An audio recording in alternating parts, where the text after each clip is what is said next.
sure that everybody on this session is able to see and hear. So as far as I'm aware, attending this session for the council, we have Mr. Jameson, the council solicitor. Thank you, Ma'am. Good afternoon to you. We have Mrs. Turner from the planning department. Thank you, Ma'am. Thank you very much. I think Mr. Begley is on this session as well. Is that correct? Thank you, Ma'am. Yeah.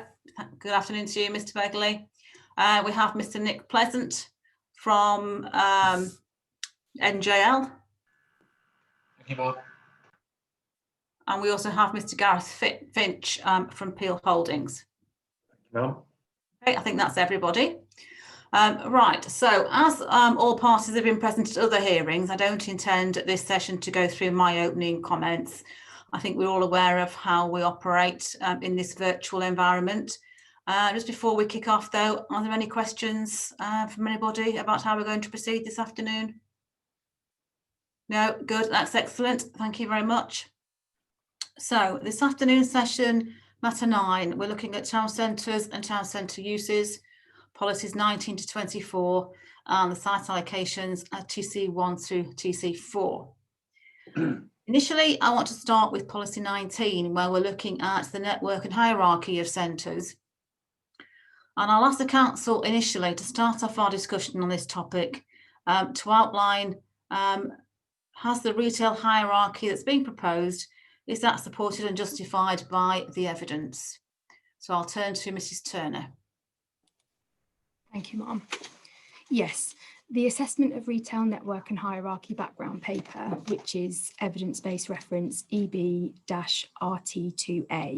has informed the defined hierarchy of centres within policy 19 of the plan.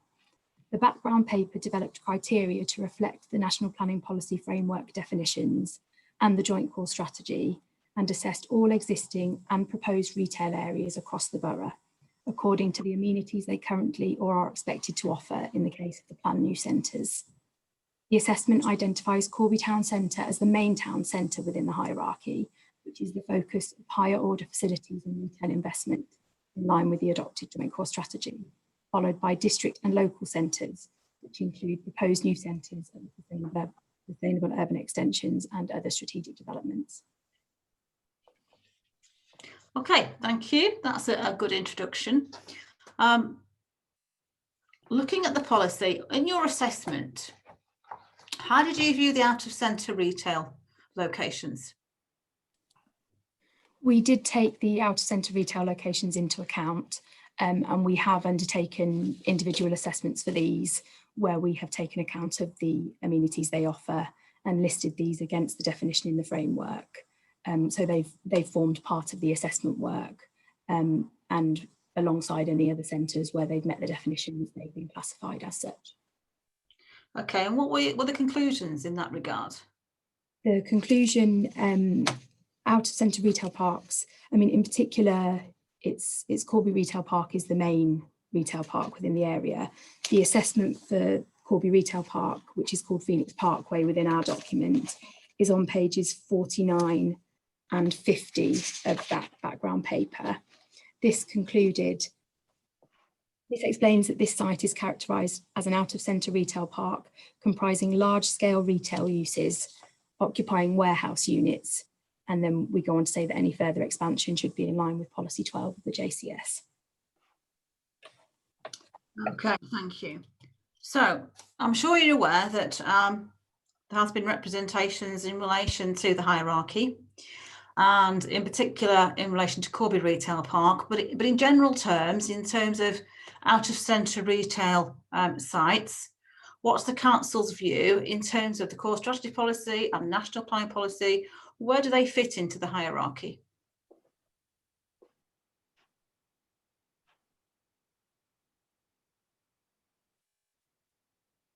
So you're on mute. Sorry, Mrs. Turner. Sorry, I think I just muted myself again. And again. And again. Oh, and again. Sorry. Can you hear me now? Yes, we can hear you. Thank you. Okay, there we go. I've got there finally. We have set out criteria at paragraph 3.11 on page 15 of the background paper, which sets out how we've dealt with edge of centre, out of centre and out of town retail uses in line with the definition in the National Planning Policy Framework. So for out of centre use, we've said the NPPF defines out of centre as a location which is not in or on the edge of a centre, but not necessarily outside the urban area. And out of town use, we've said, is the NPPF defines out of town as a location out of centre. So we've applied those definitions within our assessment work. Right, okay. And what is your response to the argument that out of centre locations should be included or referenced within the retail hierarchy? We don't believe they should. I mean, the evidence underpinning the Joint Core Strategy, which is the retail capacity update, which was done in 2014, that acknowledges the potential for out of centre retail to take away from the town centres, to divert investment away from the town centres. So our approach has been consistent with the NPPF and JCS in taking those definitions forward within our hierarchy. Right, okay. And I'm sure you're aware, in terms of Corby Retail Park, what's your view on the position with that? I think we had some discussion this morning that it's about 1.7 kilometres away from the town centre. So in terms of the hierarchy and the approach the council's taken, what's your response to the representations we've had from parties that Corby Retail Park should be actually itemised as a particular centre within the hierarchy? Okay, I'll draw you to an additional background paper, which is the Town Centres and Town Centre Uses background paper, which is evidence-based document EB-RT1. This explains that the inclusion of Corby Retail Park within the retail hierarchy is not considered appropriate. The Joint Core Strategy makes it clear in both Policy 12 and its main outcomes that the town centres should be the focus for new retail, leisure and cultural facilities. Corby Retail Park was not defined as a town centre in our own evidence-based study, and it was found to not fit the definition of a town centre in the NPPF.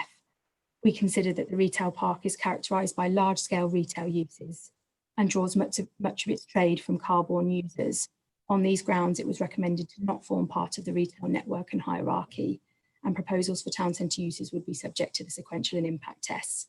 We have, however, noted in that background paper that it's important to realise that Corby Retail Park can continue to make a contribution towards retail and other town centre uses in the borough, subject to those NPPF tests. Right, okay, thank you, that's helpful. I think at this point I'd like to bring in either Mr Pleasant or Mr Finch. I know you haven't got your hands up at the moment, but this is a particular area that I know you're interested in and want to make representations. So can I start possibly with you, Mr Pleasant, to can we understand what your view is and what your proposal is for the retail park? Yeah, I think ultimately it's kind of to set a bit of context, which might be useful, Mark. Yeah, that's fine. We're really not trying to sort of drive a coach and horses through the retail hierarchy, as it were. We're very much suggesting what we think is quite a subtle but effective approach, whereby the retail park being, or with the prominence that it has in the town in terms of its position in the retail market, shall we say, if we're not using the word hierarchy, is that the retail park is introduced as a commercial centre, which is an approach that they've used quite frequently in Scottish planning policy, whereby you have you town centres, district centres, local centres, and then commercial centres. The effect of that is it allows locations such as the retail park to grow proportionately, I must say, and also have some flexibility in terms of the uses, without undermining the purpose of the retail hierarchy, which is clearly the town centre first approach as per NPPF, Joint Core Strategy, etc. So we're suggesting that the retail park is identified as a commercial centre and then is subject to a more flexible retail impact and sequential test threshold than is proposed elsewhere in Policy 19, whereby development below the NPPF threshold is essentially deemed permissible at the retail park. Anything above that threshold is then subject to town centre use policies as per other sites. Now, the reason for doing or suggesting this is sort of twofold. One is to assist the council with meeting retail needs, both capable of being within the town centre, and then also at the retail park, and also to assist the council in preventing potentially unsustainable and unplanned speculative drain on retail resources through say speculative sites elsewhere in the town. In that instance, if there were to be, for example, a speculative standalone site, then that application would need to be assessed against the retail hierarchy, and that retail hierarchy would include the retail park as a commercial centre. And it's all about preventing retail creep, for want of a better phrase, whereby there's bits and pieces of retail popping up all over Corby, which individually start to drain from both the town centre and the retail park. And I think it's telling that in the session this morning, and indeed within the council's evidence base, particularly the town centre hierarchy paper and the retail background paper, the importance of the retail park to the Corby retail market is both acknowledged and pushed to the fore, as it were. And I think if we look at the alternatives, then if the retail park can't function properly, then customers in Corby or residents of Corby will simply go elsewhere, and that elsewhere would be places such as Kettering and Rushden Lakes, and the expenditure and the economic benefits of that would then be lost to the Corby borough. Okay. So just following on from what you're saying there, in your view then, that the policy 19 is not sound as currently drafted, is that correct? Correct. Yes. So from the council's perspective, if they're looking at this particular issue, they need to look at all out of centre retail uses as opposed to just Corby. Would you agree with that? Sorry, I don't. Sorry, to have a consistent policy approach, would the council need to look at all out of centre retail sites and not just Corby Retail Park? No, and I say that because Corby Retail Park is the principal out of centre destination, as it were, in Corby. The other retail facilities which are out with the town centre are more sporadic and spread across the borough. There isn't a sustainable provision of a group of retail uses as there is at Corby Retail Park.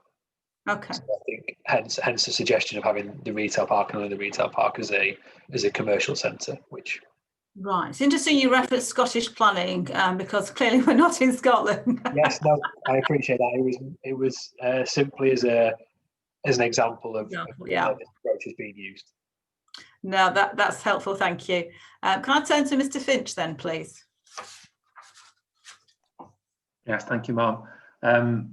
Yes, I know Mr. Pleasant's advised previously us as clients about the Scottish approach, and we are in the process actually up in the northwest of taking just that same kind of approach. On one of the local plans that's evolving up in Lancashire. Can I ask which local plan that is, just out of interest? It is the Hyndburn local plan. Right, okay, thank you. Might not be the local plan itself. Mr. Pleasant will correct me because they've got a number of splinter documents there that they're dealing with us as a suite, but it's certainly one of the development plan documents anyway. I wonder if it helps to sort of come at this from a slightly different angle and ask a slightly different question of the council through you. That's fine. That's almost, and it's harking back to what I said earlier and what Mr. Pleasant's just alluded to as well in similar terms. In the event that the council's faced with an application, from another applicant for another site in an out of centre location for a retail warehouse, let's say 15,000 square feet. Sorry to work in square feet. So 10 to don't worry. 1,000 to 1,500 square meters or thereabouts. and that applicant can demonstrate that there are no suitable and available sites in Corby town centre or on its edge, and probably by the nature of the scale of that kind of unit, they're probably going to be able to demonstrate no significant adverse impact. What we're suggesting is that if the council has recognised in the local plan, in accordance with its evidence base and the views already expressed by officers today, that irrespective of the fact it's not currently proposed to be part of the local plan hierarchy, it nevertheless is functioning already in a practical sense as an effective part of the network of facilities within the town and the borough, then if it was to be identified as a, whether it's a commercial centre or whatever we choose to call it, and that it's because of the existing makeup of users, their proximity to, no question, we don't dispute it's out of centre, but it is nevertheless, as we discussed earlier today, proximate to employment users and to residential areas, and it's already got that mix of users. It's got food retail, it's got non-food retail, it's got various other sort of ancillary quasi-retail type operations and uses. Is it not better, for the old, the sake of what we all refer to as link trips, that kind of out of centre unit, rather than being located 2 miles away from the town centre, 2 miles away from Corby Retail Park, on its own, because they've been able to demonstrate no town centre sites or edge of centre sites and no significant adverse impact, is it not better that they all also ought to be asked to demonstrate that it can't be accommodated at Corby Retail Park, where it can be part of an existing mix of such uses, and adding further to the sustainability of that facility and what it does for the borough in consolidating, as far as it's possible, that kind of trip and that kind of use in a smaller number of locations, leading to less vehicle mileage being driven and more linked trips. Right. I took longer than I intended to try and articulate that. I don't know. I think you've articulated it quite well. I understand clearly the points you're trying to make there. So can I then revert to Mrs. Turner? What is the council's view of that suggestion? So you're on mute at the moment, Mrs. Turner. Yeah, apologies. Well, the approach that we've taken within identifying our hierarchy, within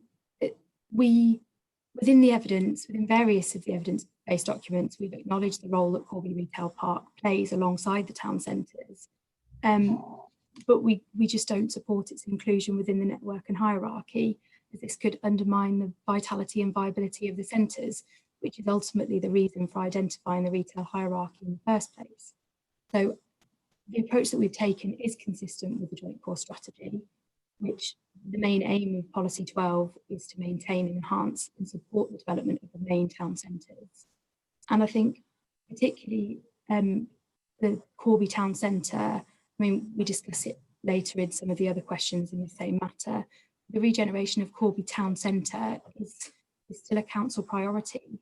I think the purpose of the hierarchy is to be directing retail investment towards certainly the main town centre and the other defined centres. I mean, the example that would be considered on its own merits if that planning application came in, we consider the approach that we've taken to be in and based on the evidence that we have to hand. Right, okay, so the questions that Mr. Finch was suggesting there, in some ways, I suppose, what Mr. Finch and Mr. Pleasant are looking for is a level of increased protection for Corby Retail Park. And I'm using my own words here. What they are suggesting is that if Corby Retail Park were included as a commercial centre or whatever you may wish to refer to it, if an application came forward elsewhere within the borough, in assessing the suitability the impact on viability, the impact on the centres of that particular application. In assessing that, how would it be ensured that the retail park in Corby has a certain level of protection, that there isn't going to be that competition?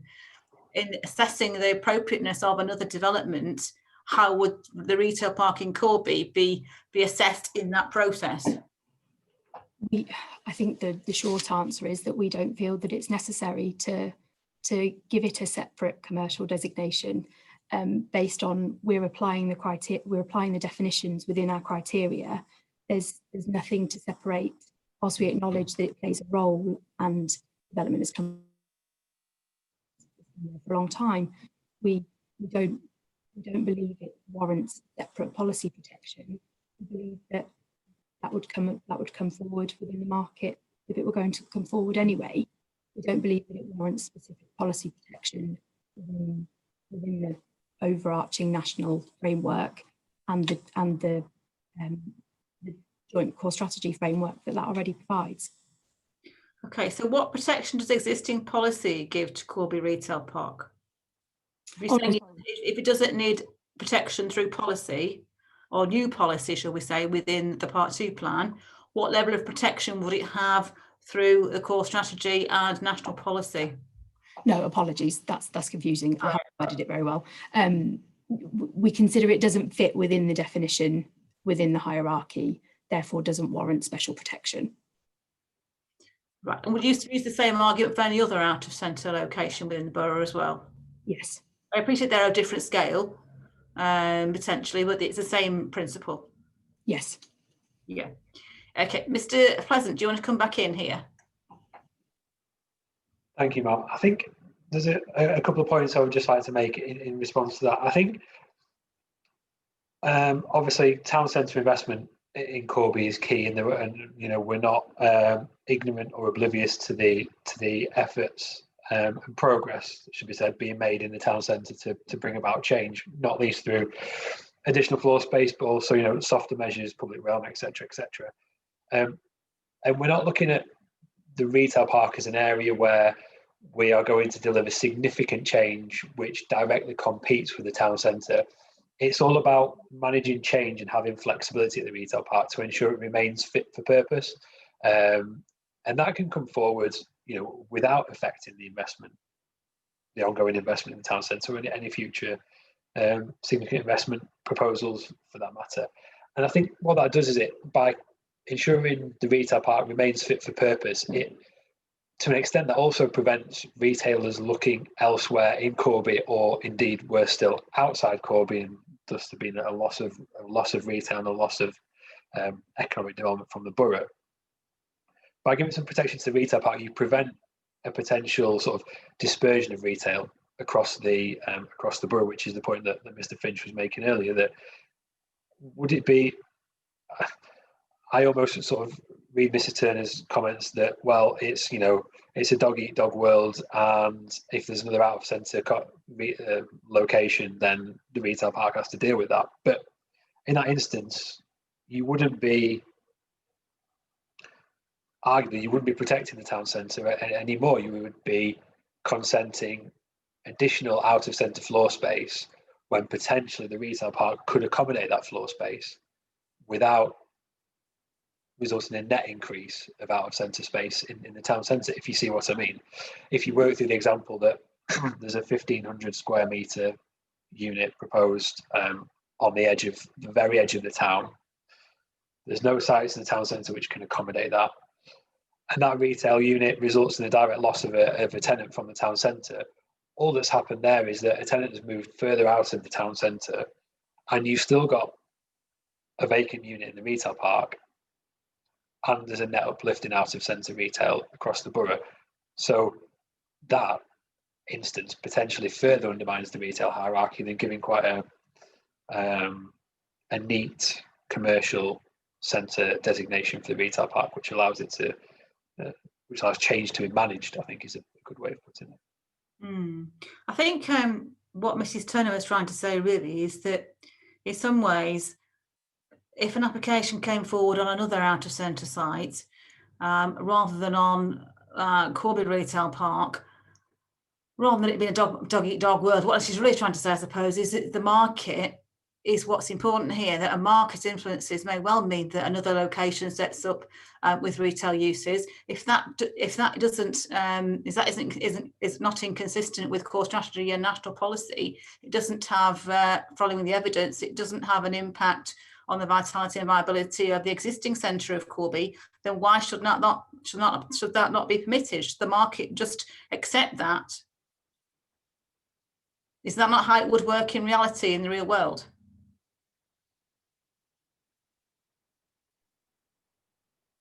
To an extent, yes, in that there's obviously policy provisions in place to consider out of centre development, but that still doesn't get around the fact that if once it's consented, that retail floor space is in place, and it still leaves vacancies elsewhere in the town.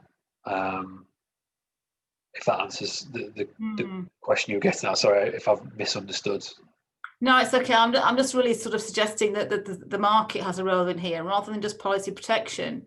There are market issues here as well, and that in some ways you're looking for that extra protection for Corby.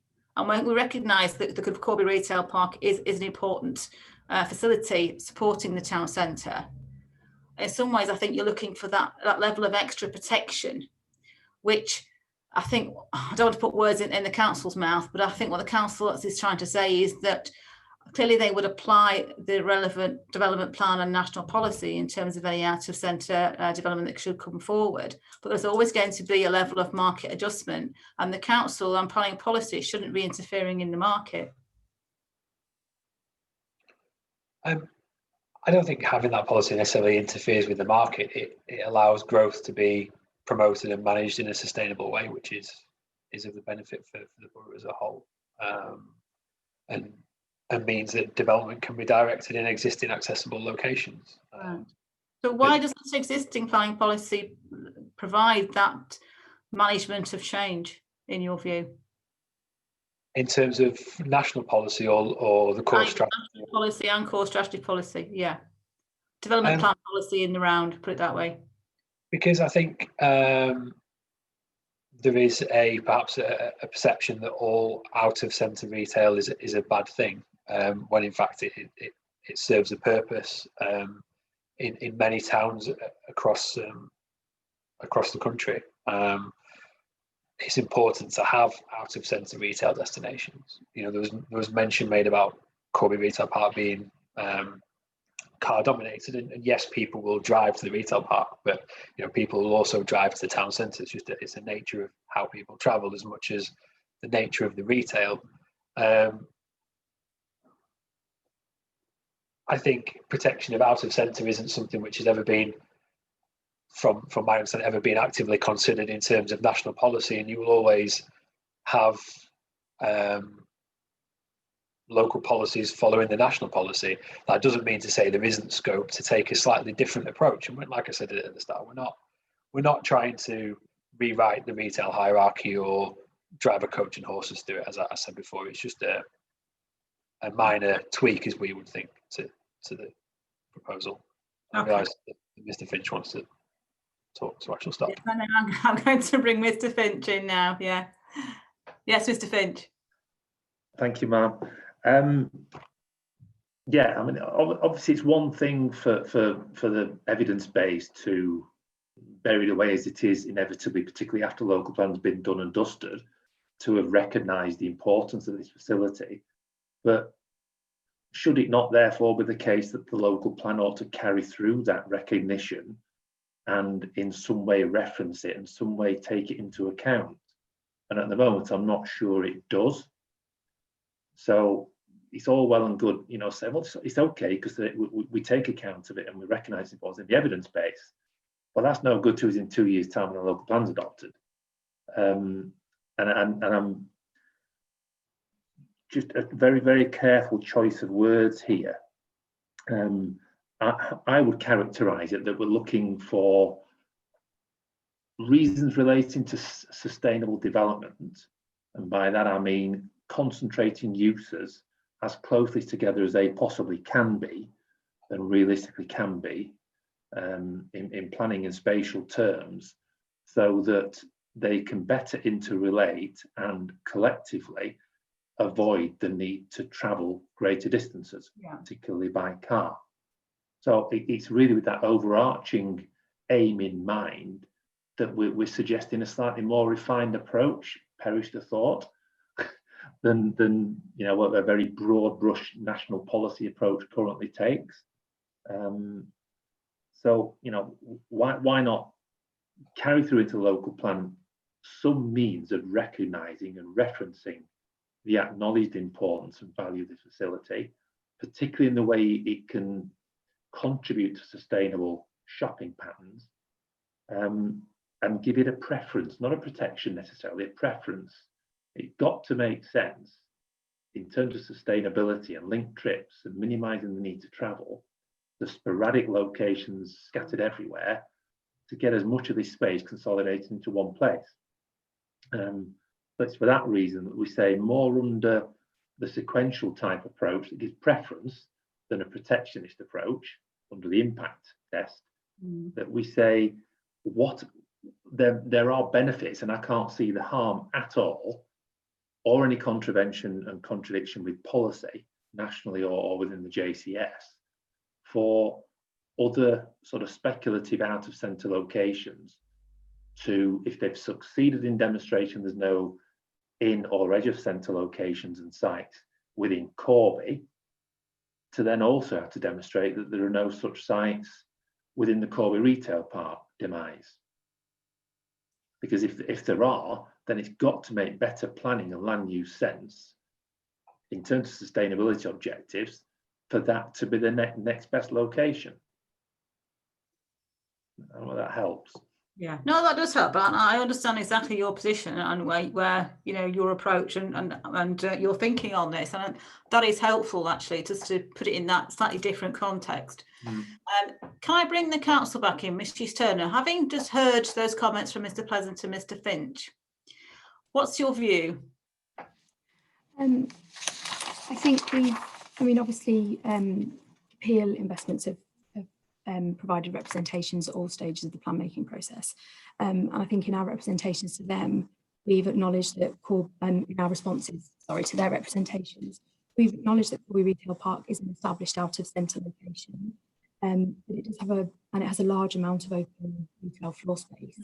But we consider that including it in any form within the hierarchy, we wouldn't be satisfactorily assessing the impact of any development there on our defined town centres.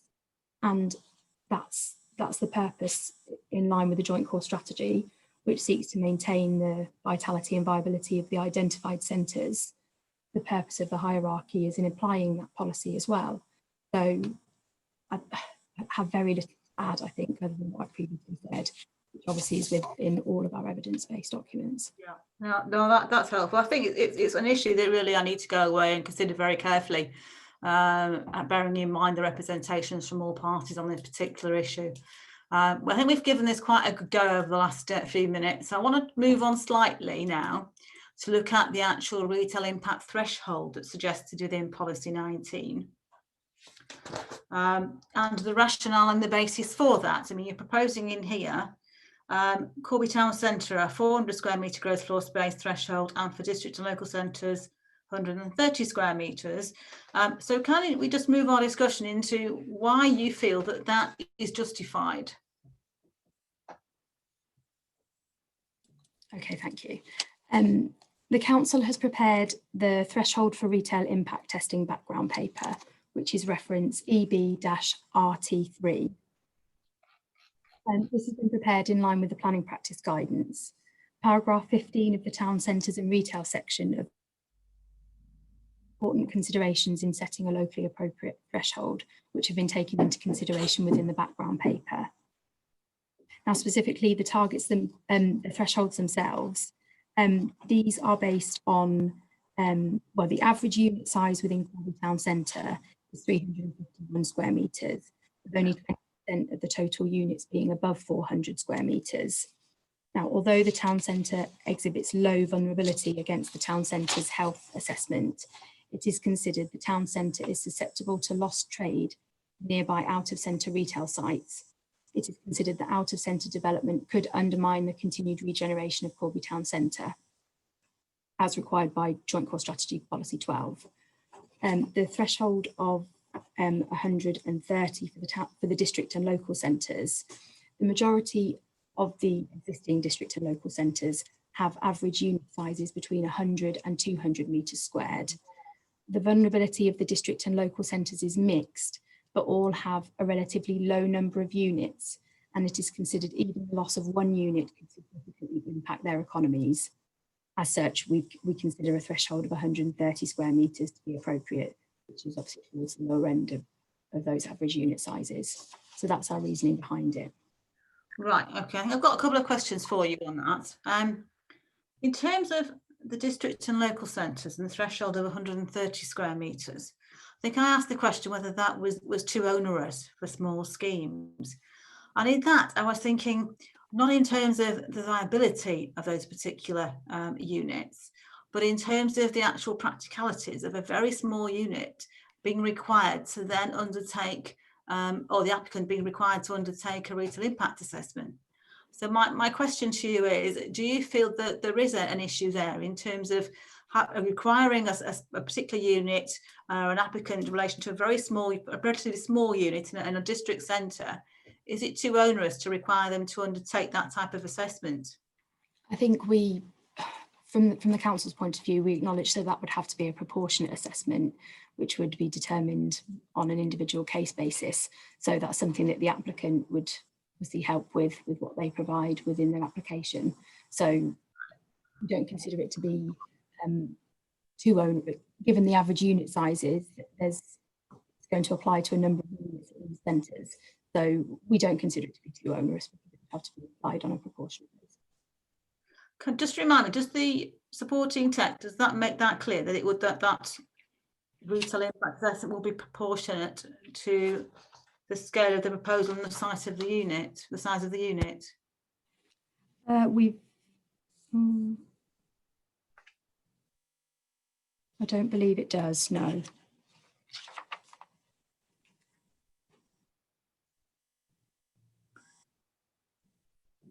Right, is that something you might want to consider, just for effectiveness, just to make it clear? Paragraph 9.9 of the supporting text.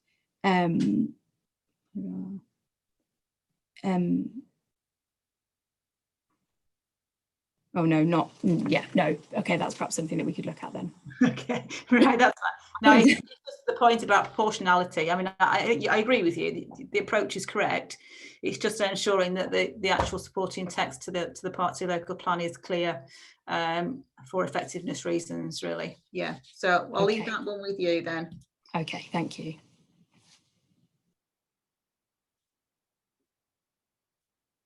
Right, my next question relates to how this policy would apply to Corby Retail Park in terms of retail impact assessment. So can you just explain that to me, how it would apply to the retail park or other out of centre sites? Yes, it would apply in line with the planning practice guidance. So where sites, where retail uses come forward that are greater than that threshold, they would have to demonstrate that they do not have a significant impact on the vitality and viability of nearby town and local centres. Right, so the default, if a site is not within Corby town centre and it's not in a district or local centre, it would then be required to undertake an impact assessment in line with the default threshold in the framework, which is 2,500 square metres. Yes. Is that correct? I'm not sure I understand that. Right, sorry. No, I'll repeat that. Now, what I was trying to just establish and confirm with you is that if a site come forward that is not in Corby town centre or in a district or local centre, if that is of the appropriate size, would that be subject to the default threshold in the framework? Yes, I'm not. the way, yeah, I'll try and explain it how I. That's fine. Carry on. Yeah. Yeah, where a retail proposal is above 400 metres squared, not within the town centre, yes, it would apply, and the same for 130 metres squared for the district and local. Right. Okay, that's fine. So, do you think the policy? No, we got that. Do you think the policy is effective in explaining that, or supporting text?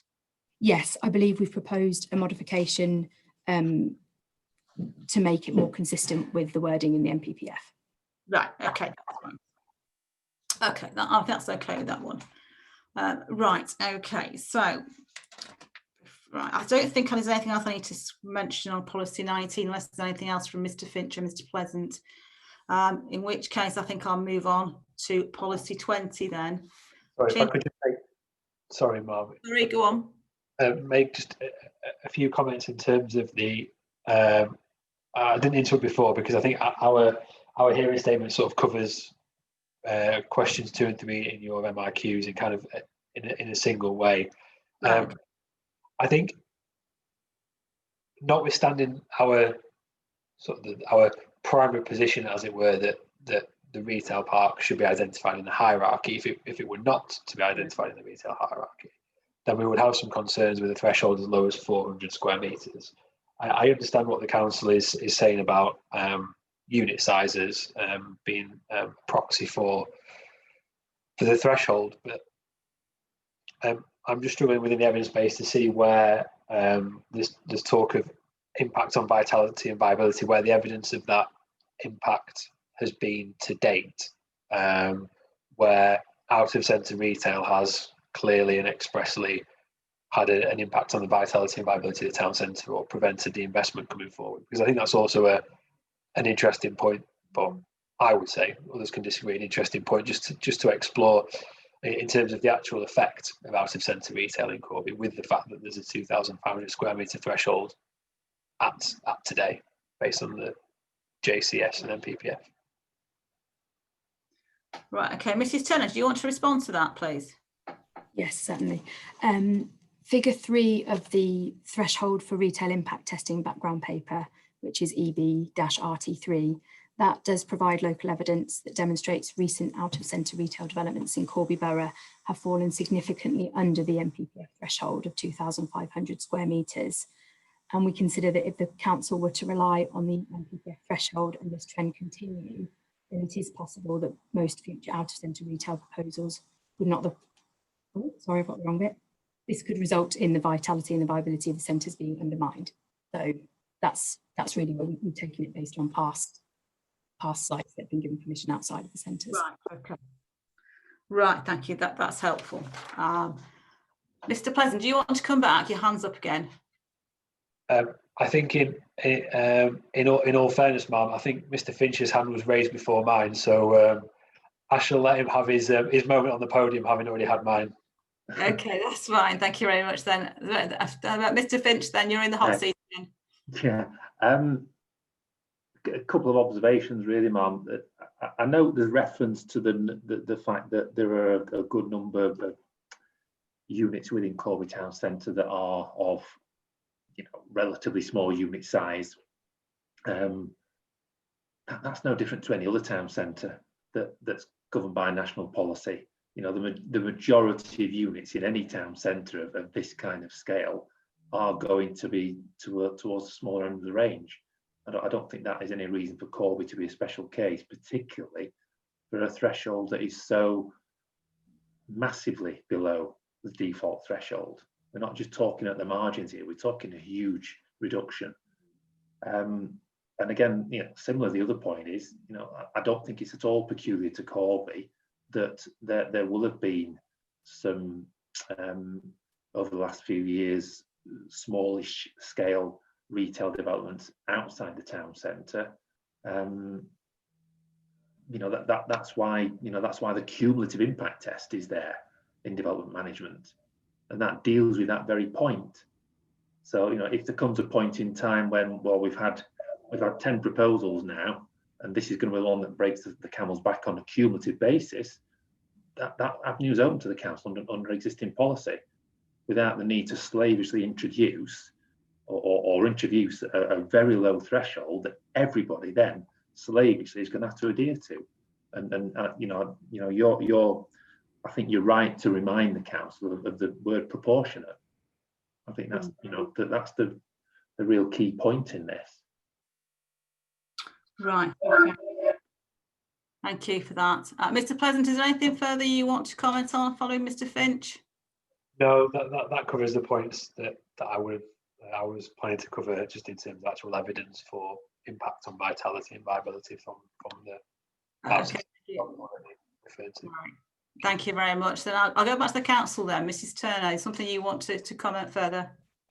Yes, thank you, Ma'am. Really, it's just to draw your attention to paragraph 4.4 of the threshold for retail impact testing background paper, which does, although we average unit size of 351 square metres, really it's just so you note that our largest occupied retail units within Corby Town Centre are the anchor stores, which are major high street brands.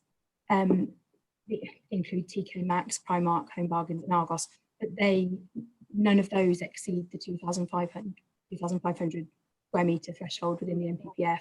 All of those fall below. So really it's just to highlight that, yeah, there are no other units within the above that threshold, which is why we consider it to be appropriate.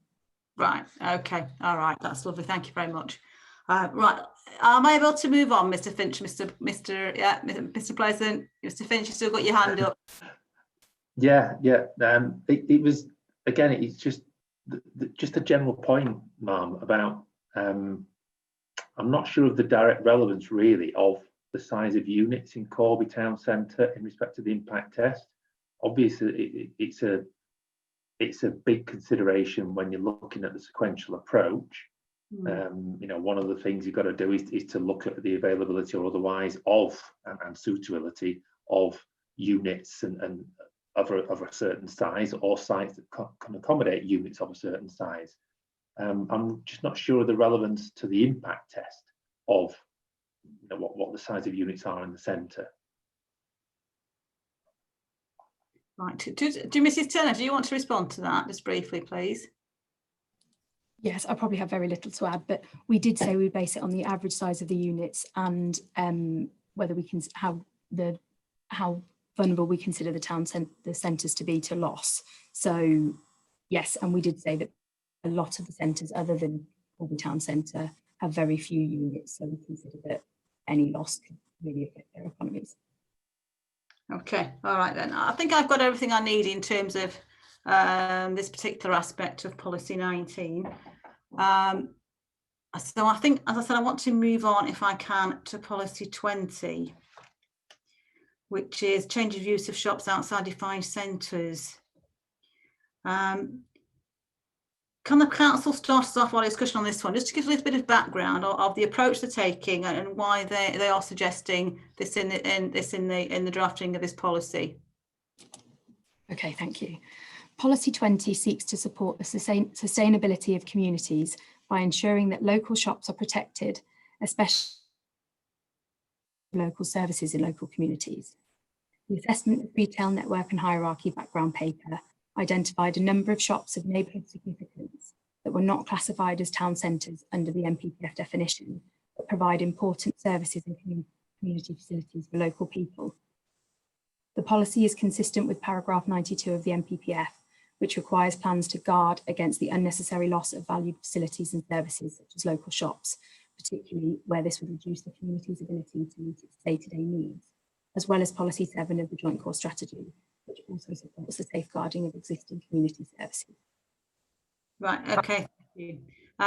In terms of the wording of this policy, I do note that you are referencing A1 retail purposes, and I think we're all aware that in light of the changes to the use classes order that came in earlier this month, there needs to be a modification on that basis. So we'll take that as read. We don't need to go into that in any detail. Okay, thank you. But perhaps the council could help me here with how this policy would be applied in practice. In particular, some of the criteria in there in A to D, what does that actually mean? What is the expectations if an application came forward? So for example, how can a developer, how can they demonstrate that there is going to be a balance between the number and type of units? And certainly the period of time for marketing. how can they be demonstrated, and what's the council's expectation in that? Okay, so criteria A states that adequate alternative applicants must demonstrate adequate alternative facilities are already within walking distance, which are capable of meeting the needs currently being met by the existing facility. This, again, something that I think would have to be done on a case-by-case basis. We provide guidance within the supporting text at paragraph 9.14. So this includes additional considerations which would need to be taken into account in demonstrating that the criteria could be satisfied. But again, I think it's something that would need to be applied for each site coming forward in the context of the surroundings. I think that's really what we take into account.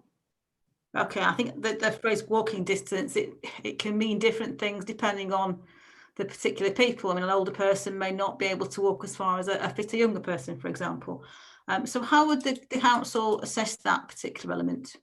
I think within our response to the matter, we said that we consider walking distance to be a relatively short distance that could be comfortably walked within 10 to 15 minutes, but we don't feel it's necessary to attach an exact distance to apply this criteria that will depend on site-specific factors and individual circumstances, and we wouldn't want to see the policy being applied too rigidly, but if necessary, we could include a definition of walking distance within the glossary. I think that would be helpful. Yes, yeah, I noticed that suggested. I think that might be useful actually to do that, just to give a little bit of further guidance on what the council means by that, just to make this a little bit more effective. If we move on to B, the criteria B there, a balance to the number and type of units within the settlement or neighbourhood area. What do you mean by a balance, and how can that be achieved?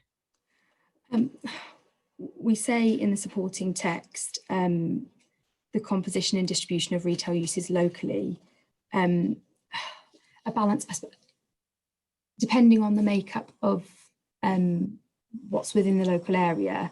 I think it would be for the applicant to demonstrate that the balance will not be affected by the loss of the retail use.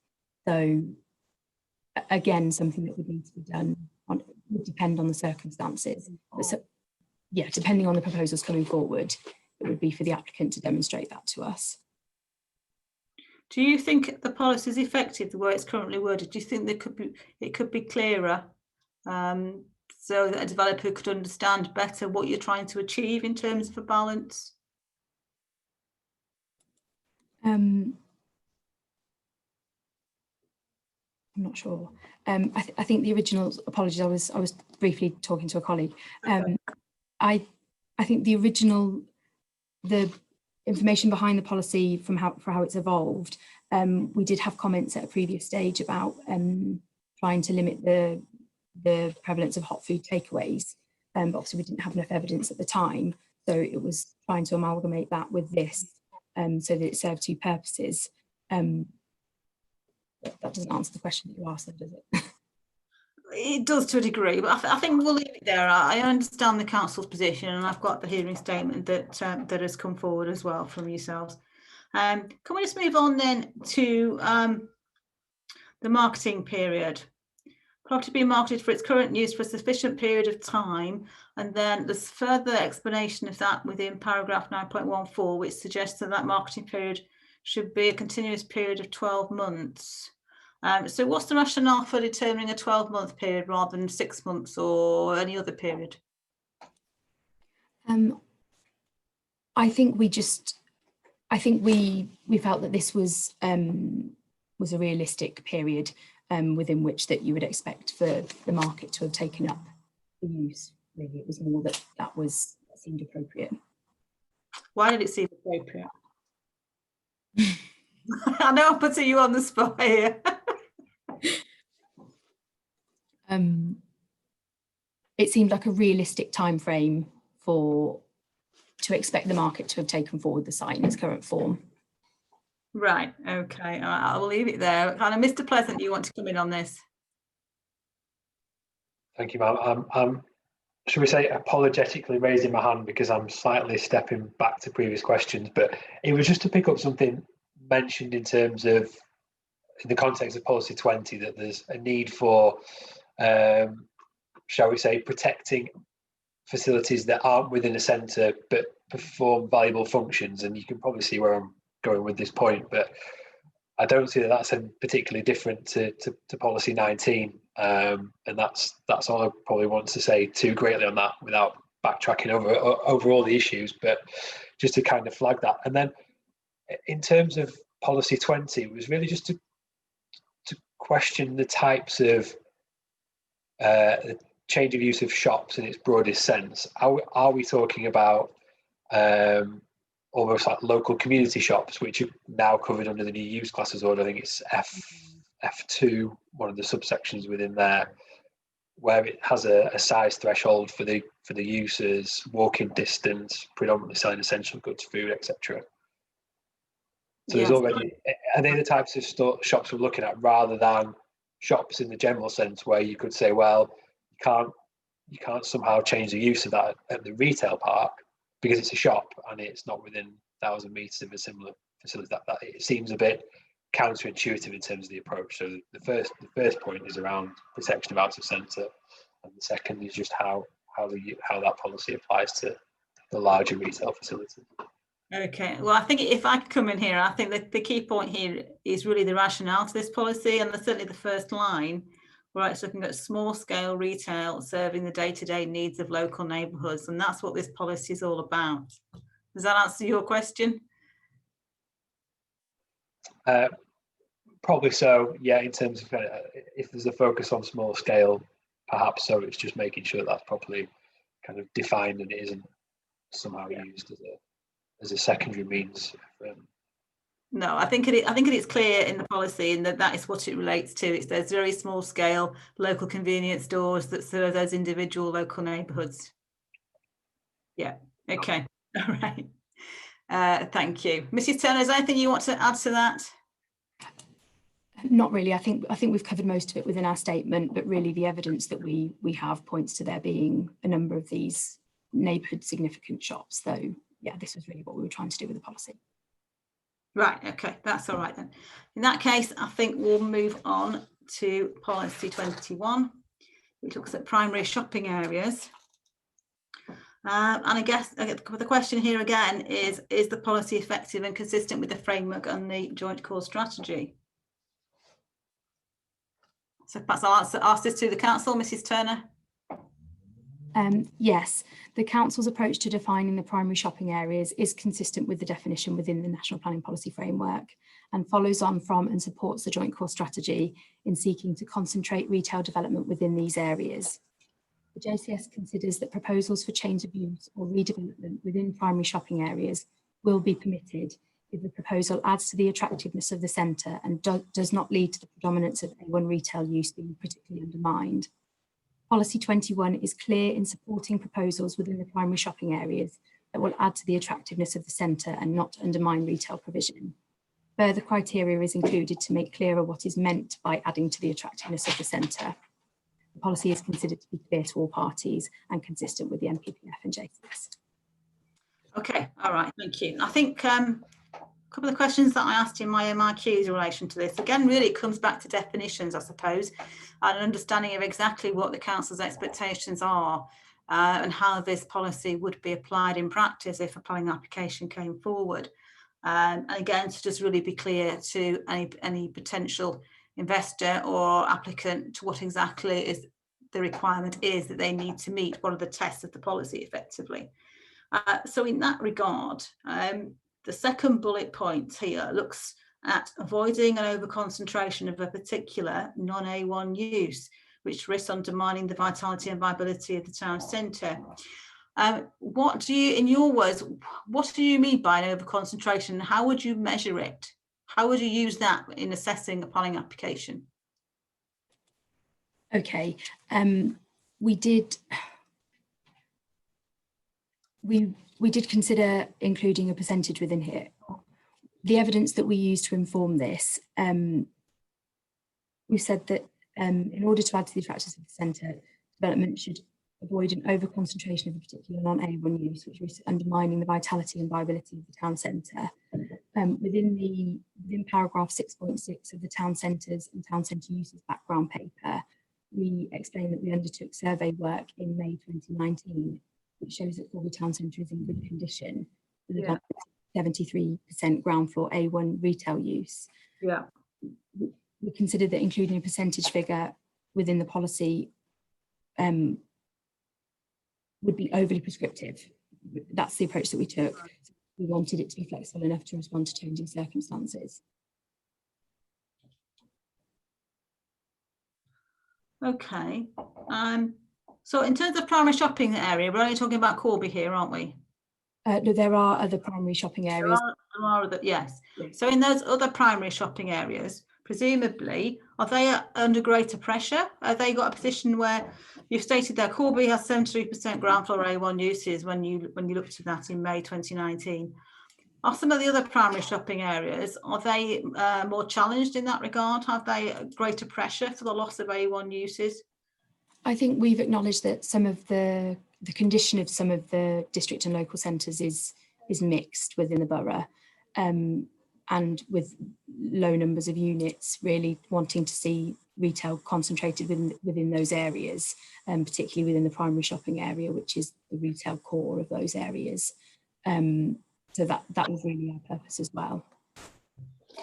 Okay, so in the supporting text to this policy, do you provide any further guidance of what you mean about over-concentration?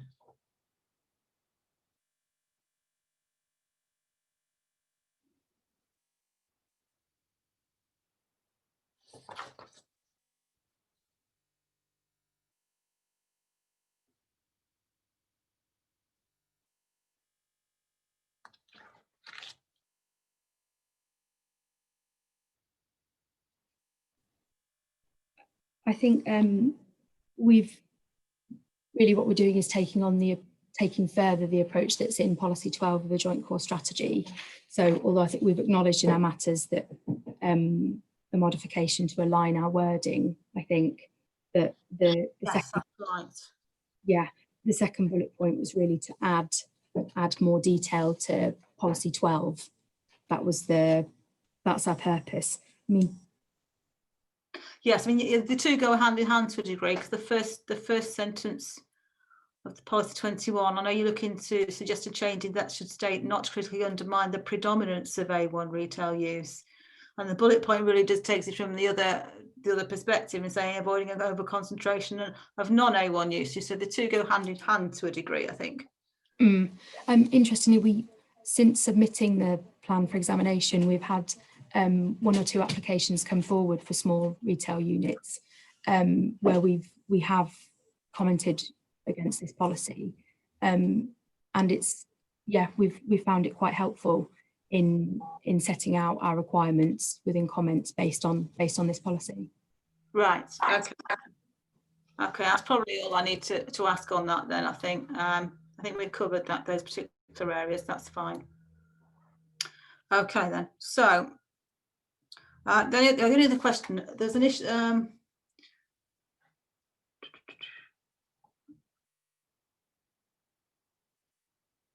No, it's okay. I'll leave it. It's fine. Just one of my notes. I'm not quite sure what I mean, so it's all right. I can't remember what the question was. Yeah, we'll leave it there. I think that's fine. Okay, then. So we'll move on to policy 22, which is the regeneration strategy for Corby Town Centre. Perhaps you could give me a little bit of background to this. Yes. What the council's approach is and what we're trying to achieve here through policy 22. Okay, thank you. The continued regeneration of Corby Town Centre is a council priority, with considerable progress made to date towards the key objectives set out within the evidence base, which is the regeneration framework, that's document reference CD-CSF7, and the Corby Town Centre master plan, which is CD-SF6. A series of high-profile projects have already completed, and further planning consents are in place. The regeneration strategy within policy 22, combined with the spatial framework for Corby Town Centre as outlined within policy 23, build on that progress to date, but also highlight the council's continued regeneration to ensure that Corby remains a competitive and attractive town centre and meets the needs of a growing population. Policy 22 sets out clear objectives to facilitate the continued regeneration and transformation of Corby Town Centre as a sustainable centre which is intended to attract investment within the town centre in combination with policies 23 and 24. Right. Okay.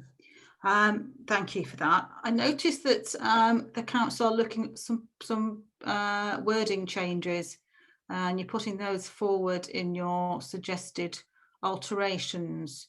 Can you just go through those for me, please, and explain the reasoning behind them? Yes, I believe including residential in 2 places, that was a comment from the Corby Town Centre owners at the publication draft stage, and the cycling, adding cycling with pedestrian was comments from Northamptonshire County Council transport team. Right, okay, yeah, I think that it's helpful actually to add those, certainly the reference to residential accommodation. I can understand that this policy is a key policy to try and ensure the regeneration of the town centre, and it sets out a really nice range of objectives there. But perhaps you could help me with how this policy would in practice work. How would it be used to assess a planning application?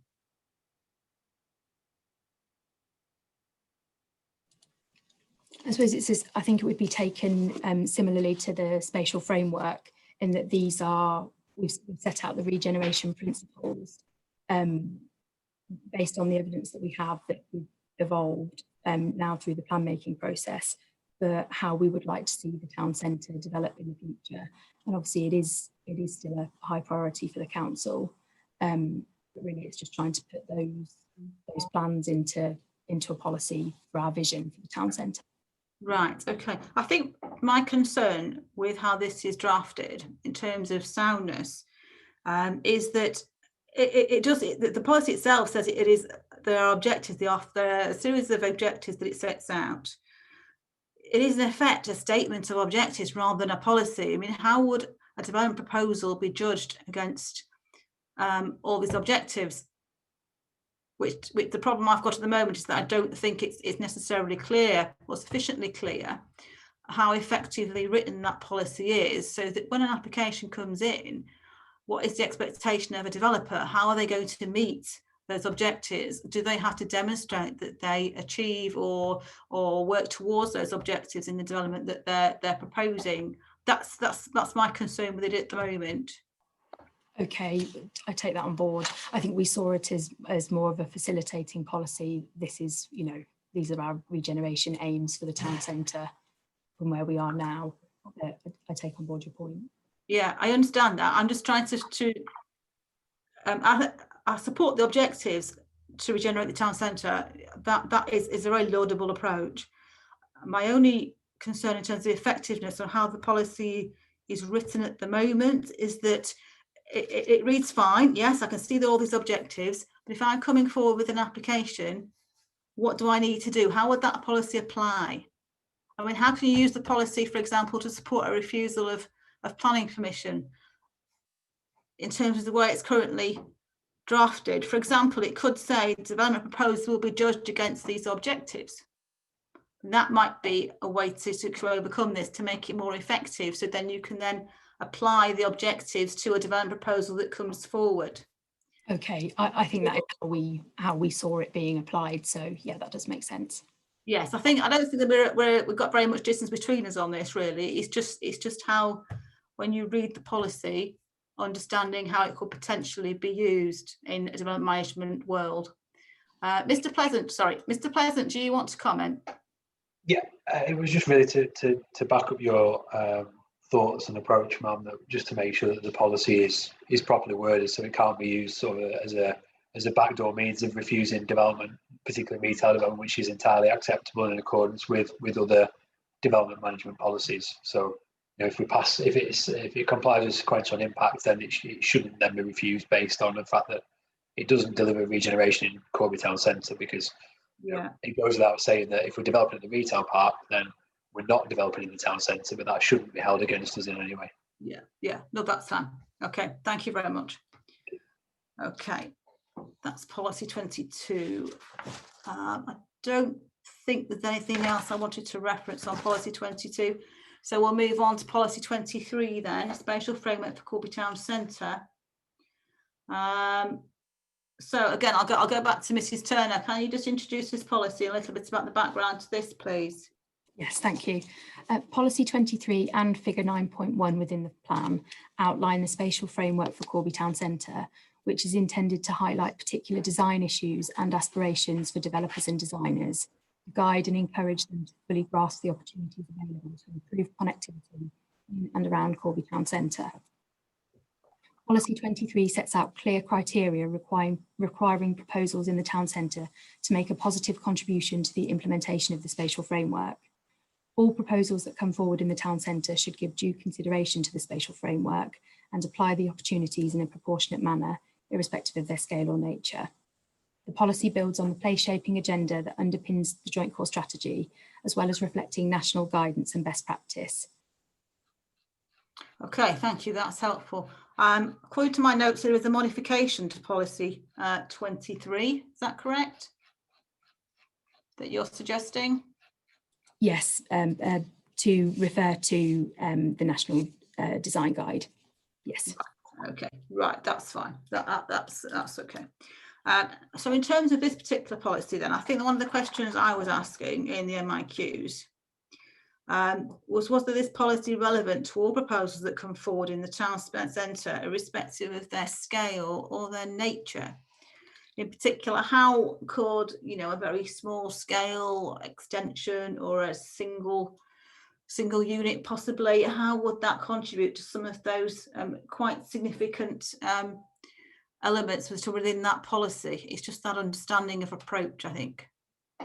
Okay, again, I think it would need to be applied proportionately. It would be for individual proposals within the town centre to consider the wider spatial framework and how those individual proposals can make a positive contribution to implementing these opportunities. So yes, that would be something that would need to be considered on an individual basis. Right, okay. Is it clear from the policy or the supporting text that that is the council's approach?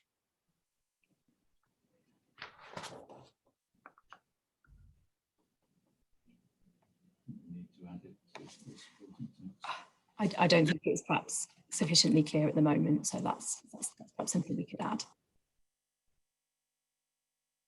Okay, that's fine. I think that's okay then. Right, I think that's all my comments on policy 23. We now move on to policy 24, which is the sites that are coming forward for the town centre mixed use proposals. Can I ask, would you like to have a break now, Mrs. Turner? I know you've been busy with me for the last hour and a quarter. I'm just wondering whether you want to continue or whether you want a short adjournment for a quarter of an hour or so. I don't really mind either way, Ma'am. We have got a little bit more to go through, which Okay. basically is the sites in particular that we're looking forward to, and I think that's probably it then, apart from close. So I think if you're happy to continue, I am as well. I just wanted to make sure that you were okay, because you've been on the hot seat there for a while. I'm fine, thank you. Good. Okay, that's fine. If you're all right to continue, that's fine. So policy 24 clearly sets out 4 sites there for town centre redevelopment opportunity. Now, before we go through each individual site, which I want to do in a little bit of detail, but not too much, can I look at policy 24 itself, where it's looking at these sites coming forward to contribute towards the provision of comparison shopping floor space set out in policy 12 of the JCS, the core strategy. Now, that policy looks for Corby to provide a minimum net increase of comparison shopping of 12,500 square metres by 2031. That's the figure that's quoted in there for the Part 2 plan to accommodate and provide.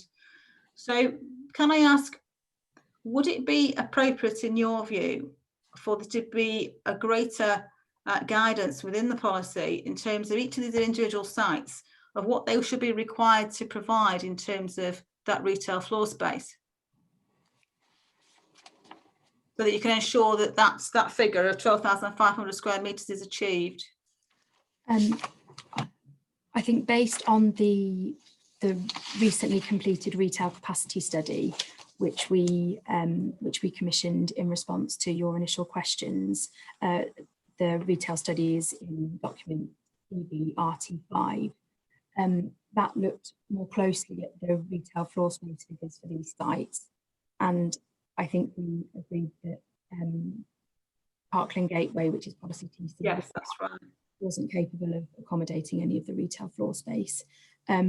So we have more up-to-date figures for those sites. But that study does acknowledge that those remaining 3 sites only go some way in meeting those floor space figures within policy 12 of the joint core strategy. So I don't know what the scope for adding those is. Right, okay, so those sites only go so well. So are you looking at other sites coming forward in the town centre that would meet that deficit? What the study looked at, it actually recommended that rather than allocating new sites within the town centre, that the council look to vacant units within the town centre first, as this would best serve the regeneration needs within the town. Right, okay then. So in terms of, we'll come on to this in a minute, but in terms of the individual sites, the 3 sites that potentially could provide some retail floor space, do you think it's more effective and clearer if there is, say, a minimum floor space that you expect those sites to provide? Or do you want to keep it more flexible? I think given that we don't have enough evidence to base those amounts on, the flexibility would allow the market to determine how much floor space can be accommodated on those sites. Right, okay. That's with the recognition, of course, that you will need to look for other vacant units to provide that additional floor space within the town centre. Yes. Yeah, okay, right. Okay then, yeah, I understand that. Okay then, right. So if we look at the individual sites themselves, Parkland Gateway, we've already mentioned that, and I noticed your suggested modification to policy 24 to make it clear that it's only TC 2, 3 and 4 that should contribute towards comparison floor space requirements. So can you tell me a little bit about the Parkland Gateway site? Is that site suitable? Is it available? Is it deliverable? Is it viable? Yes, thank you. The Parkland Gateway site, which is TC1, this site is currently vacant, having been cleared, and is the remaining area of land following the completion of the Corby Cube, Corby East Midlands International Swimming Pool and Savoy Cinema. The site is a council-led redevelopment site in partnership with Homes England and Mulberry Developments in a prominent town centre location. That was the position that was presented within the background paper that accompanied this site. Further progress has been made since then. A pre-application for a mixed-use scheme, including 92 units, was submitted in September of last year. But following this, 2 separate planning applications have now been received for both the residential and non-residential elements of the scheme. So yes, we consider the site is available now and is a high priority council-led regeneration site within the town centre. So we consider this to be deliverable within the plan period. Right, okay. I note from the trajectory, the housing trajectory, I think you're looking at 32 units starting in 22-23. So as the 2 applications are with you at the moment, there is certainly some scope, I think, for that to be deliverable within the 5-year supply period. Yes, do those applications equate to 100 dwellings, or are they thereabouts? I think it was 90. I think it was 92. Right, okay, so it's not far off in the work. Right, okay, that's fine. I don't really have any concerns about the Parkland Gateway site. And there are no particular constraints, sewage issues, surface water. Not that we're aware of. I mean, nothing that came out through the assessment work. Okay. All right, thank you. And the design principles that have been itemised in the policy? Were Yes, they subject to a design assessment like the other residential schemes? they were. Yes, they did all go through the same process. Yeah, The very same, the site selection methodology process and the design principles. yes, That's they did. stage 4, I think it was in that process, wasn't it? That's right. It was, yeah. Subject to that, yes. Okay, that's fine. Okay, that's right. Yeah, so I don't think I have anything further to ask you on the Partling Gateway site, but Mr. Pleasant, do you have your hand up? It was more of a general point, so I'm happy to address it once we've gone through all the sites to kind of. Oh, that's fine. Yeah, into the flow. that's okay. We'll come back to you at the end then. That's fine. No problem. Okay then. So if we move on to the next site, Everest Lane, which is TC2. So can you give a little bit of background to that site and its current position, please? Yes, Everest Lane is a large part of the site, which is the former Territorial Army Centre, is owned by Homes England. A formal pre-application meeting took place in November 2018 between the council, Homes England, the agent and the architect to discuss acceptable proposals for the site. Updated information from Homes England in August explained that a development brief, which has since been added to the evidence-based documents as EBRT7, has now been prepared for the site, and the marketing of the site commenced in July 2020. The site is not available now as it's currently in use by a range of uses. However, it is considered to be developable within the lifetime of the plan. Okay, so what evidence have you got that the site will be available and therefore developable within the plan period, bearing in mind there are these existing uses on there? Yes, based on Homes England, discussions with Homes England and their willingness to bring this in preparing the development brief to take to the market, we consider that it's very likely it could be developed within the lifetime of the plan. Right, okay. And just looking at the design principles for this site, again, presumably this has been through the same process as all the other housing sites. Yes, yes. So that has led to the criteria A to G being in there. Is there a need for a reference to air quality within this particular site, within the design principles? I believe we did consult with environmental health colleagues on noise and air quality. So if we haven't picked it up in the principles, then I'm assuming nothing significant came back from that.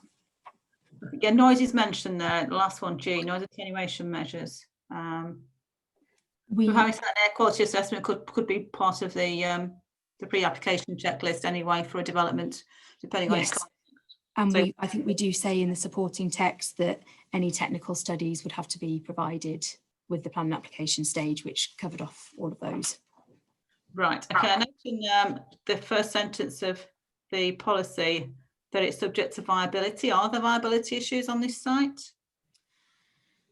Not that I'm aware of. I believe we did include that within all the town centre sites. I think in part because we were looking for an uplift in the density. So really it was just to take that into account for any developer, that the numbers were a guide, but obviously we were looking at higher densities where possible. Okay. Okay, that's fine. Move on then to TC3, which is the former co-op on Alexandra Road. So what's the situation with that one, please? Yes, this is the site of the former cooperative supermarket building and associated car park, which ceased trading in January 2016. Within the background paper, we explain that the site has been actively promoted for redevelopment since 2018, with a pre-application submitted in November of that same year for mixed-use residential and ground floor retail uses. Since then, a live planning application is currently in progress for residential and flexible town centre uses. The council has contacted the planning consultant for the site in August of this year, and they've provided a programme of works that estimates the site will be delivered between 2021 and 2023. That's the position that we're at now, but obviously we haven't taken that into account in the trajectory. Okay. I'll just refer to the trajectory because, yeah, the trajectory, the housing trajectory is looking at delivery from 24-25, so that's actually later. Basically what that's suggesting is the site isn't contributing towards the 5-year supply, but it's contributing towards the housing requirement for over the plan period. So in terms of that, I don't really have a problem with that. How many units is the planning application for? It's for a flexible application of between 95 and 110 dwellings. Right, okay. How does that marry with the policy expectation of around 150? We originally worked out the capacity based on the pre-application discussions that we had back in November of 2018. So we were aligning that with our assessment work, but obviously since then the application has been submitted, I think, to levels of development depending on market demand. Right, okay. So do you think that causes any particular issues for the council, the fact that it's coming forward with a lower level of residential uses on there? Well, we, with the pre-application discussions that took place, that actually went through a design review with design officers at the North Northamptonshire Joint Planning and Delivery Unit, and they agreed that 150 dwellings, that the site could accommodate that level. And we put that in the plan as a guide. So really this is just what will be delivered thereafter. Okay. All right then. Okay. So are there any constraints for this particular site? It does have a significant gradient to the site, but I think the agents have acknowledged that that's not something that can't be overcome just through design and layout of the development. Right. Okay. And is the site cleared? Is it vacant, or is the building still there? No, the building is still there, but it's all empty. Right. Yeah. Okay. Yeah. It's ceased trading, hasn't it? Yeah. Yeah. And the design principles, presumably they've gone through the same process as the residential sites, residential allocations in the plan. Yes, they have. Yeah. Okay, that's all right then. Right, I think that's all I need to ask you about that one. So that leaves us with the last one, TC4, Oasis Retail Park. Yes. Yes, so can you tell me a little bit more about this one, please? Okay, Oasis Retail Park is a long to medium term redevelopment opportunity site, and it's identified within the regeneration framework and the Corby Town Centre master plan. This has been supported by the landowner, who is also the landowner for Corby Town Centre. The site currently comprises car parking and retail units. However, it is anticipated site TC4 will be delivered over the medium to longer term to continue the regeneration and transformation of the town centre, which may be facilitated by other town centre opportunities over the lifetime of the plan. Right, okay. So this is a mixed use site. So this one, you're not proposing any residential on this site? No. That's correct, right. So it's other commercial and retail uses? Yes. Okay. And what's the evidence that this site may come forward that it will deliver? We obviously when we've contacted the Corby Town Centre landowners in the past, and they've submitted representations as part of the plan preparation process, they have supported this site being in the plan as a medium to longer term opportunity site. So really that's been our consideration with keeping it in the plan. Right, okay then. And the design principles for this particular site, presumably as it's not a residential site, it hasn't gone through the same process? No, it hasn't. Yeah, so how have the design principles been decided? These have they originated within the regeneration framework and the master plan for this location, which was identified, and they've evolved through the plan making process with comments from the landowner. Okay. Right. Okay, I think that's all I need to ask on that. So in that case, then I'll go back to Mr. Pleasant. You wanted to comment on something after we've been through those sites. It was just a general point, but one which relates to the wider retail market in Corby, and that's sort of whether these sites will in reality deliver any comparison retail, partly because of the mix of uses that are proposed, and also the size of the site. I mean, if we're talking comparison retail, then typically, clothes, fashion, things like that, I would presume that, rather than electronics, bulky goods, furniture, for example. So it's just kind of question one is kind of the whether these sites will realistically deliver comparison retail. And then the second question to that is more in terms of a wider town centre point, that there was reference earlier to making use of existing vacant floor space in the town centre, but yet there's now 3 alternative sites which are promoted for comparison uses. And then as a further to that, and apologies going over old ground again, but if these sites aren't realistically going to deliver comparison retail, then there is, I think, a further compelling option to look at some further, not necessarily protection, but preference to Corby Retail Park over other more dispersed sites, shall we say. And I think there's obviously a potential risk in terms of delivery that the current town centre scheme has been through significant number of iterations since potentially sort of 2000-ish onwards, and how realistic is it to deliver further comparison retail on these sites when a pure retail scheme promoted by retail expert, I think it was Land Securities that had the site initially, struggled to come forward in the market. Okay.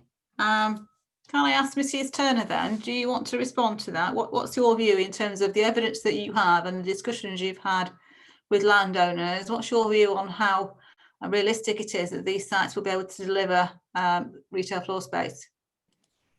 Thank you, Ma'am. I think really I'd like to draw your attention to that same recent retail capacity study that was completed in May 2020 in response to your initial questions. This does consider the capacity of those remaining 3 opportunities. Well, it considers all 4 sites, and that's what determines that Parkland Gateway is unable to accommodate any. But it does consider the remaining 3 opportunity sites and the capacity that they have to provide comparison floor space.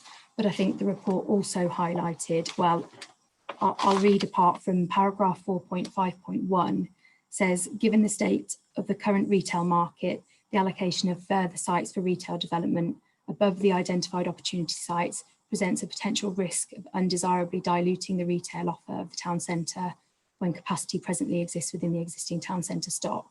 So I think really more just to highlight that the uncertainty, the position was probably challenging anyway against the JCS requirement.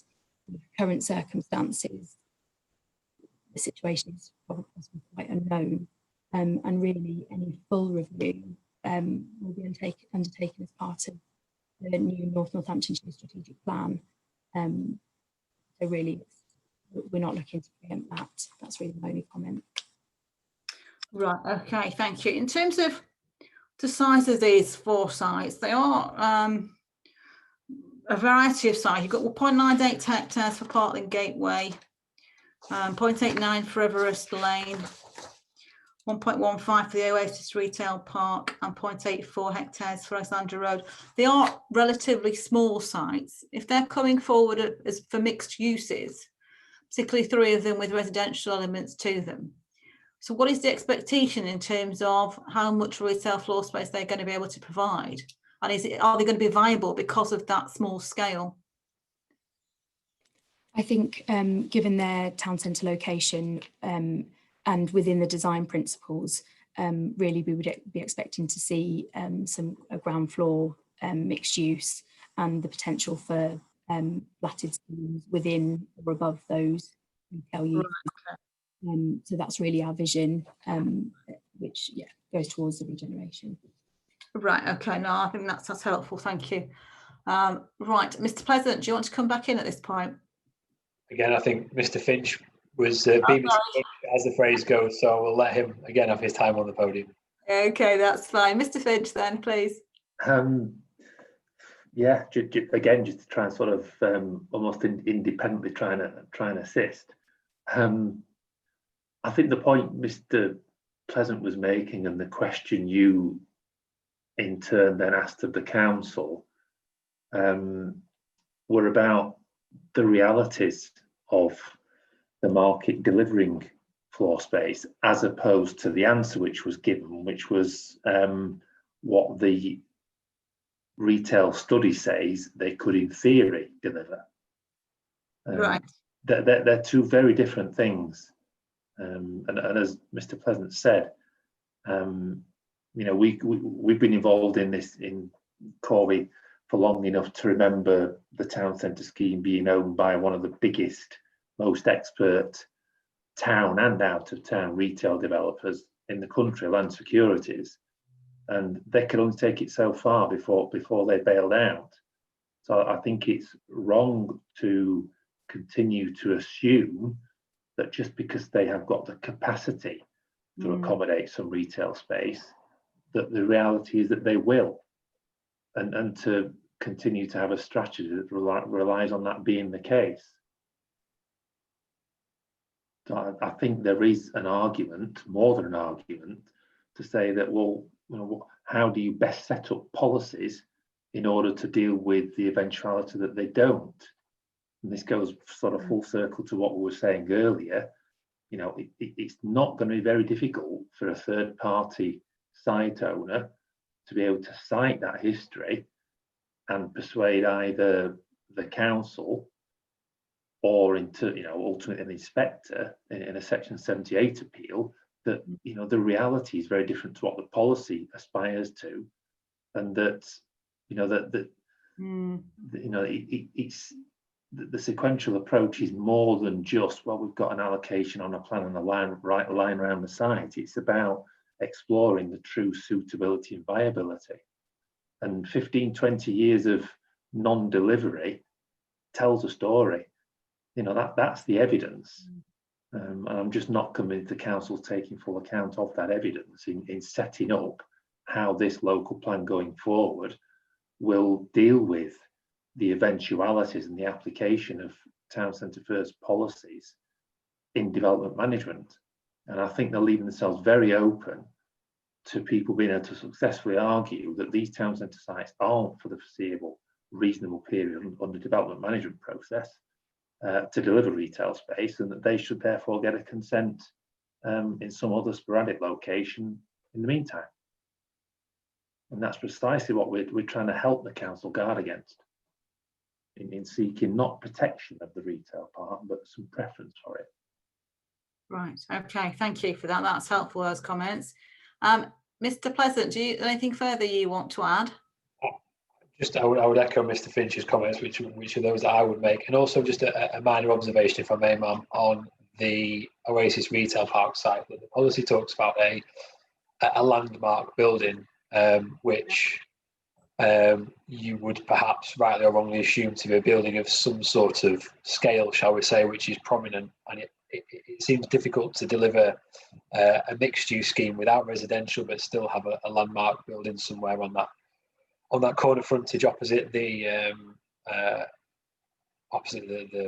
cinema, essentially, and ultimately a landmark building, say, of the type of the cinema is going to be difficult to deliver on the retail park whilst the existing operators are in place, unless the intention is for the landowners to let those leases expire and the site to be taken forward with vacant possession and developed in that way, which in that case it clearly is a very long-term proposition without seeing the nature of those leases, whether it's 15, 20 years in terms of lease expiry. I don't know, I can only speculate on those points, but that's just my sort of professional views on how that site may be delivered and how it may be developed in terms of uses and scale, and how that competes or otherwise with the policy objectives.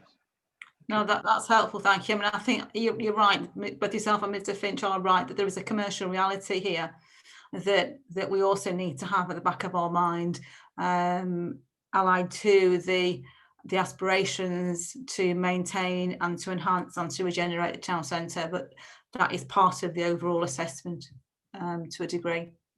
Can I ask Mrs. Turner, is there anything further you want to comment on? I think you've probably covered it all, ma'am, so not really, thank you. Okay, all right then, thank you very much. I think from my perspective then, that's probably all I need to cover in terms of this particular session on the town centres. From any other parties, is there any final comments anybody wishes to voice before we come to a close? Nothing from me, ma'am. Right, okay, lovely. Thank you very much then. In that case, I will draw this session to a close. Thank you very much for all your participation. What I intend to do now is just have a few words with the council in terms of the next steps. This is the last session in this formal part of the examination. So I'm just going to have a few words with the council about where we go from here and the next steps. So if Mr. Fitch and Mr. Pleasant, if you wish to stay with us, it will only take a few minutes. But if you wish to leave us at this point, then that's absolutely fine as well. But otherwise, just thank you for your participation and your assistance with the last session.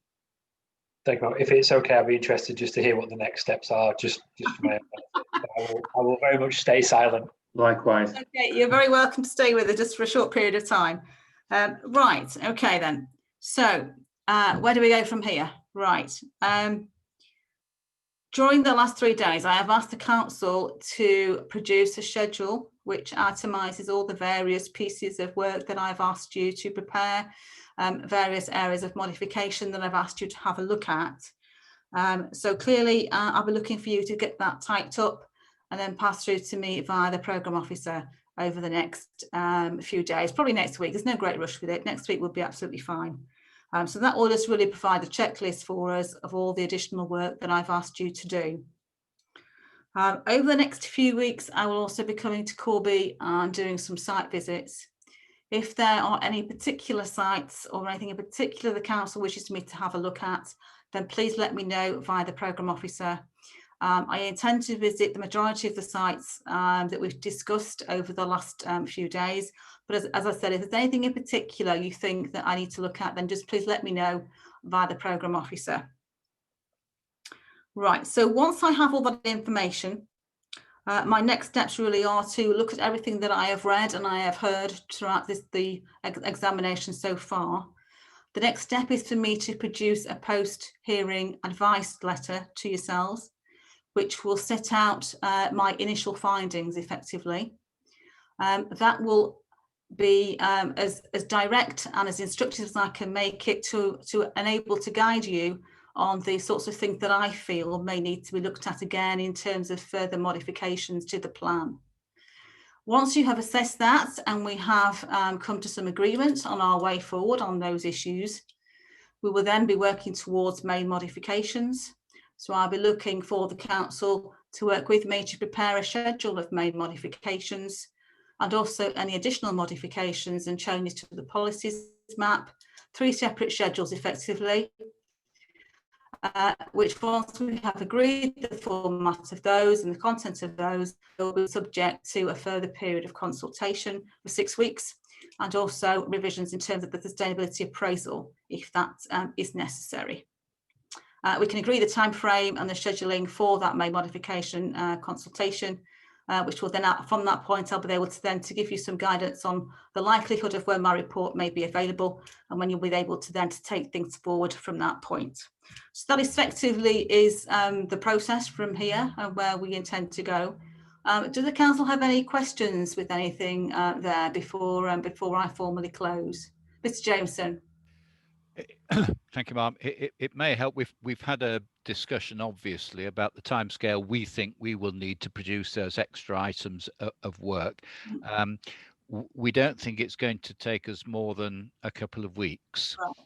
And we also thought what we would do is, as we've got the individual additional pieces of work prepared, rather than send them to you in a single batch at the end, we'd let you have them as they're prepared, but with an expectation that, let's say by a fortnight tomorrow, you should have them all. That would be extremely helpful. That would be very, very good indeed if I can have that. I agree with you. I don't think there's any particularly significant areas of work that you need to do. So I think it won't take you too long. So if I can have that through within, say, a fortnight from tomorrow, then that will be extremely helpful and help me to put that into account in putting together my post-hearing letter to you. As I said, in terms of main modifications on the timetable going forward, we can have a separate conversation in relation to that as we move forward from here. Yeah. Okay. So, is there anything further that you need to ask at this stage? Not from me, Ma'am. I don't know about the team. No. No. You're clear where we're heading. Good, excellent. Well, if there is anything, then by all means, just contact me via the programme officer, Mr. Kemp, and I'm sure we'll be able to help you with the next steps and any further work or any other issues that we need to resolve before we are able to move forward. Okay, so in that case then, all it really leaves me to do is to bring this session to a close. But before I do, I want to just express my thanks to a number of people. First of all, to the council's team, particularly all those in the council that have been involved in the setting up of these virtual hearings. It is a new world to a lot of us, not only the councils, but the inspectorate as well. So just thank you to all your team in your back office there that has helped in setting up these hearings and running them over the last few days. And also thanks to all the council officers and yourself, Mr. Jameson, for your assistance and participation throughout the 3 days through the examination. Your assistance and your participation has been very, very helpful to me and has been crucial in my understanding to a greater degree the approach in the plan and what you're trying to achieve. I'd also like to thank Mr. Ian Kemp, the programme officer. Again, he's been working way behind the scenes to help us run this event in a smooth fashion. So thank you again to Mr. Kemp for his assistance.